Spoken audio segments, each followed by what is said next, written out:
Hello friends, welcome back to my channel. എല്ലാ കൂട്ടുകാർക്കും അയാൻസ് വേൾഡിലേക്ക് ഒരിക്കൽ കൂടി സ്വാഗതം.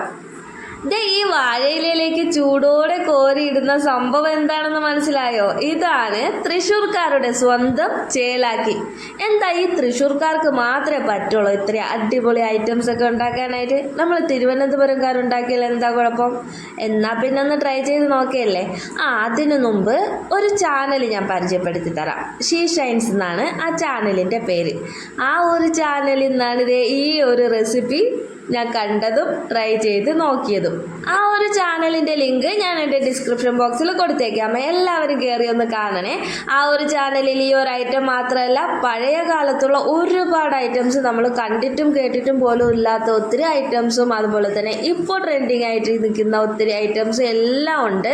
അപ്പോൾ എല്ലാവരും കയറി ഒന്ന് കണ്ടേക്കണേ. അപ്പോൾ എല്ലാവരെയും കൊതിപ്പിക്കുന്ന ഈ ഒരു ഐറ്റം എങ്ങനെയാണ് റെഡിയാക്കുന്നതെന്ന് അറിയണ്ടേ? അപ്പോൾ നമുക്ക് പോകാം നേരെ റെസിപ്പിയിലേക്ക്. അതിനു വേണ്ടി ഇതുപോലെ കുറച്ച് കപ്പ ഞാൻ റെഡിയാക്കി എടുത്തിട്ടുണ്ട്. നിങ്ങൾക്ക് നിങ്ങളുടെ അളവിനനുസരിച്ച് എത്രയാണോ അത്രയും എടുക്കാവുന്നതാണ്. വീട്ടിൽ എത്ര അംഗങ്ങളുണ്ടോ അതനുസരിച്ച് എടുക്കാം. ഞാൻ ഈ ഒരു അളവിലാണ് എടുത്തിട്ടുള്ളത്. ഇനി ഇതിലേക്ക് വേണ്ടത് നമ്മുടെ സ്വന്തം മത്തി. ഞങ്ങളുടെ നാട്ടിൽ ഇതിന് ചാളയെന്നും പറയുവേ. ഞാനിപ്പോൾ ഏറ്റവും ചെറുതായിട്ടുള്ള മത്തിയാണ് എടുത്തിട്ടുള്ളത്. എല്ലാം കഴുകി വൃത്തിയാക്കി കട്ട് ചെയ്ത് വെച്ചിട്ടുണ്ട്. ഈ ഒരു വലിപ്പമേ ഉള്ളൂ. വലുതാണെങ്കിൽ ഇതിൻ്റെ മുള്ളൊക്കെ ഇതിലുണ്ടാവുമെന്ന് കരുതിയിട്ട് ഞാൻ ചെറുതാണ് എടുത്തത്. ഇനി നേരെ ഒരു കുക്കർ എടുക്കാം. കുക്കറിലേക്ക് നേരത്തെ റെഡിയാക്കി വെച്ചിട്ടുള്ള കപ്പ അങ്ങിട്ട് കൊടുക്കാം. ഇനി ആദ്യം കപ്പ ഒന്ന് വേവിച്ചെടുക്കണം. വേവിച്ചെടുത്ത ശേഷം ആദ്യത്തെ വെള്ളം ഒന്ന് ഊറ്റി മാറ്റിയെടുക്കണം. ഇനി കപ്പയിലേക്ക് ഉപ്പും അതുപോലെ തന്നെ ആവശ്യത്തിന് വെള്ളം കൂടി ചേർത്ത് കൊടുക്കാം. വെള്ളം ഒത്തിരി കൂടുതൽ ഒഴിച്ചാലും കുഴപ്പമില്ല. ആദ്യത്തെ വെള്ളം ഞങ്ങൾ ഊറ്റി കളയുന്നുണ്ടല്ലോ, അപ്പോൾ ആദ്യം കുറച്ച് കൂടുതൽ വെള്ളം ഒഴിച്ച് ഒരു വിസിലൊന്ന് വേവിച്ചെടുക്കാം. അപ്പോൾ എനിക്ക് ഒറ്റ വിസിലിൽ കപ്പ ഏകദേശം വെന്ത് കിട്ടിയിട്ടുണ്ട്. ഇനി ഈ വെള്ളം ഞാനങ്ങ് മാറ്റിയാണ്, വെള്ളം ഊറ്റി കളയാണ്. അതിനുശേഷം ഇനി ഇതിലേക്ക് അടുത്ത പ്രൊസീജിയർ എങ്ങനെയാണെന്ന് നോക്കാം. അപ്പോൾ വീഡിയോ ഒന്ന് ലൈക്ക് ചെയ്തിട്ട് കാണണേ എല്ലാവരും. ഇനി ആ വെള്ളമൊക്കെ ഊറ്റി കളഞ്ഞെടുത്തിട്ടുണ്ട്. ഇനി നമ്മൾ വൃത്തിയാക്കി വെച്ചിട്ടുള്ള മത്തിയില്ലേ നേരെ ഇതിലേക്ക് അങ്ങ് ചേർത്ത് കൊടുക്കാം. ഈ ഒരു റെസിപ്പി ട്രൈ ചെയ്ത് നോക്കിയിട്ടുള്ളവർ ഉറപ്പായിട്ടൊന്ന് കമൻറ്റ് ചെയ്യണേ. എന്നിട്ട് എങ്ങനെയാണോ നിങ്ങളുടെ അനുഭവം, നന്നായിട്ടുണ്ടോ എങ്ങനെയായിരുന്നൊക്കെ ഒന്ന് പറയണം കേട്ടോ. അപ്പോൾ ഇനി ഇതിലേക്ക് ആവശ്യത്തിന് മഞ്ഞൾപ്പൊടി ചേർത്ത് കൊടുക്കാം, ആവശ്യത്തിന് ഉപ്പ്, പിന്നെ കുറച്ച് മുളക് പൊടിയും കൂടി ഇതിലേക്ക് ഒന്ന് ചേർത്ത് കൊടുക്കാവേ. നിങ്ങളുടെ എരിവിനനുസരിച്ച് ചേർക്കാവുന്നതാണ്. ചിലരിതിൽ പുളിയും കൂടി ചേർക്കാറുണ്ട്. നിങ്ങൾക്ക് ആ ഒരു പുളിപ്പ് വേണമെന്നുണ്ടെങ്കിൽ ചേർക്കാം, ഇല്ലെങ്കിൽ സ്കിപ്പ് ചെയ്യാം. ചേർത്തില്ലെങ്കിലും ഒരു കുഴപ്പമില്ല, അടിപൊളി ടേസ്റ്റാണ്. എന്തായാലും ഒരിക്കലെങ്കിലും ഇതുപോലൊന്ന് ട്രൈ ചെയ്ത് നോക്കണേ. എന്തായാലും തൃശ്ശൂർക്കാർക്ക് പരിചയം ഉണ്ടാവാതിരിക്കില്ലല്ലോ. തൃശ്ശൂർക്കാരുടെ സ്ഥിരം ആയിട്ടാണെന്നാണ് പല യൂട്യൂബ് ചാനലും ഇൻസ്റ്റാഗ്രാമിലും ഒക്കെ ഞാൻ കേട്ടിട്ടുള്ളത്. അങ്ങനെയാണ് ഞാനൊന്ന് ട്രൈ ചെയ്ത് നോക്കിയതും. ഇനി ഇതെല്ലാം കൂടി ഒന്ന് മിക്സ് ചെയ്ത് കൊടുക്കണം. ഇതെല്ലാം കൂടി മിക്സ് ചെയ്തിട്ട് ഒന്നും കൂടി ഒന്ന് കുക്കറിൽ അടച്ച് വേവിക്കാനായിട്ട് വെക്കണേ. കപ്പയും മത്തിയും കൂടി അവിടെ വേവുന്ന സമയം കൊണ്ട് ഞാനിതിലേക്ക് കടുക് വറുക്കാൻ ആവശ്യത്തിനുള്ള ഐറ്റംസ് എടുത്ത് വെച്ചിട്ടുണ്ട്. ചെറിയുള്ളി നന്നായിട്ട് ചെറുതായിട്ട് അരിഞ്ഞെടുത്തിട്ടുണ്ട്. ഇതിലേക്ക് വറ്റൽമുളകും ആവശ്യത്തിന് കറിവേപ്പിലയും കൂടി എടുത്ത് വെച്ചിട്ടുണ്ട്. ഇത് ലാസ്റ്റ് കടുക് വറുത്ത് ചേർക്കാൻ വേണ്ടിയിട്ടാണ്.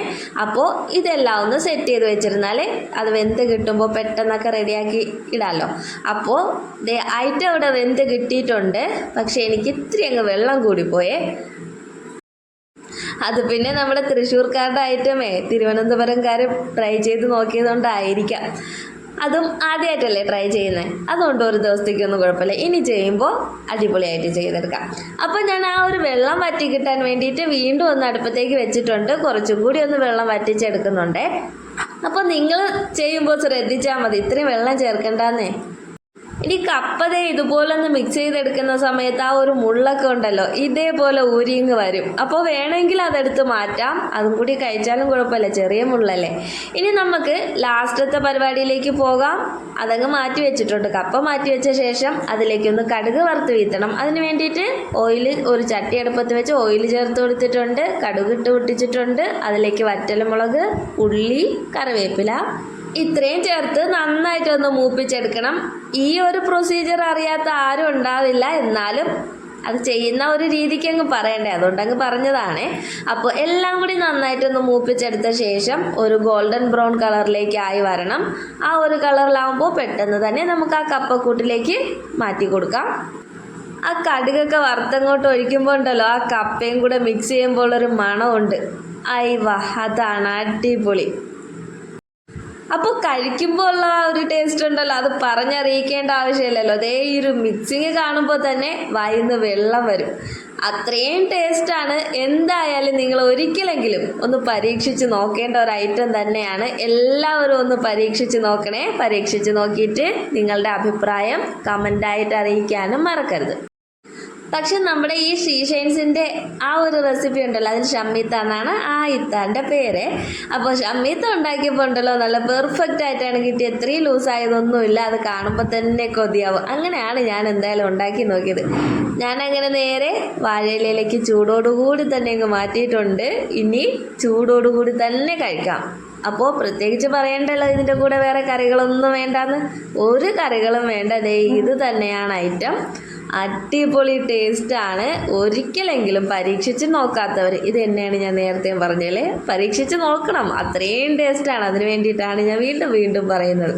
സംഭവം ചേലാക്കി എന്നൊക്കെ കേട്ടപ്പോൾ കേട്ടിട്ടില്ലാത്ത പേരാണെങ്കിലും ഒരു വെറൈറ്റി പേരൊക്കെ തന്നെ ആയിരുന്നു. എന്നാൽ എന്താണ് സംഭവം എന്നറിയാൻ വേണ്ടിയിട്ടൊന്ന് ട്രൈ ചെയ്ത് നോക്കിയതാ. എന്തായാലും സംഭവം പൊളിയായിട്ടുണ്ട്. സംഭവം ഇഷ്ടമായി. അപ്പോൾ എൻ്റെ വീഡിയോ ഇഷ്ടമായാൽ ലൈക്ക് ചെയ്യാൻ മറക്കരുത്. അതുപോലെ തന്നെ എൻ്റെ ചാനൽ ആദ്യമായിട്ടാണ് നിങ്ങൾ കാണുന്നതെങ്കിൽ ഉറപ്പായിട്ടൊന്ന് സബ്സ്ക്രൈബും കൂടി ചെയ്തേക്കണേ. സബ്സ്ക്രൈബ് ചെയ്യുന്ന സമയത്ത് തൊട്ടടുത്തുള്ള ബെല്ലൈക്കണും കൂടി ഒന്ന് പ്രസ് ചെയ്തേക്കണം. എന്നാൽ മാത്രമേ ഞാനിടുന്ന വീഡിയോസിൻ്റെ എല്ലാ നോട്ടിഫിക്കേഷൻ കറക്റ്റായിട്ട് നിങ്ങൾ എത്തുകയുള്ളൂ. എൻ്റെ ചാനലിൽ ഞാൻ ഇതിനു മുമ്പും ഒത്തിരി റെസിപ്പീസുകൾ, ലഞ്ച് ബോക്സ്, അതുപോലെ തന്നെ വെറൈറ്റി ചിക്കൻ കറി, ഈസി ചിക്കൻ കറി, അങ്ങനെ ഒരുപാട് റെസിപ്പികൾ ഞാൻ അപ്ലോഡ് ചെയ്തിട്ടുണ്ട്. എല്ലാവരും ഒന്ന് പ്രീവിയസ് വീഡിയോസും കൂടി എടുത്ത് കാണണേ. തൃശ്ശൂർക്കാരുടെ ഐറ്റംസ് ഇനിയും പരീക്ഷിക്കാനായിട്ടുണ്ട്. അപ്പോൾ എല്ലാവരും ചാനലൊന്ന് സബ്സ്ക്രൈബ് ചെയ്ത് വെച്ചോളൂ. പുതിയ ഐറ്റംസുമായിട്ട് ഞാൻ വീണ്ടും വരുന്നതായിരിക്കും. ഇന്നത്തെ വീഡിയോ എല്ലാവർക്കും ഇഷ്ടമായെന്ന് പ്രതീക്ഷിക്കുന്നു. ഇനി അടുത്തൊരു വീഡിയോയുമായിട്ട് വരും വരേക്കും എല്ലാവർക്കും tata, bye bye. Bye Ayaan's world. അപ്പോൾ മറക്കല്ലേ സബ്സ്ക്രൈബ് ചെയ്യാൻ.